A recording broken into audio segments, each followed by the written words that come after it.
20 njerëzit me sytë më të bukur në botë.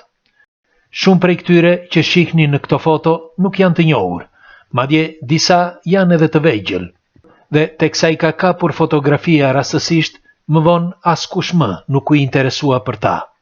Por është e çuditshme se sa diferencë kanë sytë e tyre dhe çfarë ngjyrash të çuditshme kanë. Thuhet se sytë e njeriut janë pasqyra e krijimit, sepse krijimi shikon me anë të syrit të njeriut. Shkencërisht, ngjyra e syve varet nga melanina. Nëse ajo është me shumicë në trupin e njeriut, ngjyra e syve do të jetë më e errët, ndërsa nëse ka më pak melanin, ngjyra është më e hapur.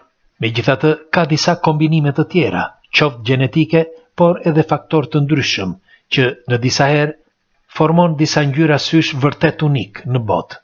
Dhe shkenca për momentin njeh vetëm procesin, por jo faktorët. Megjithatë, mund të themi se klasifikimi i këtyre 20 individëve në këtë video kanë vërtet sy të veçantë. Ndaj, nëse është e mundur, do dëshiroja që të më thoni se kush për këtyre syve ju pëlqen më shumë.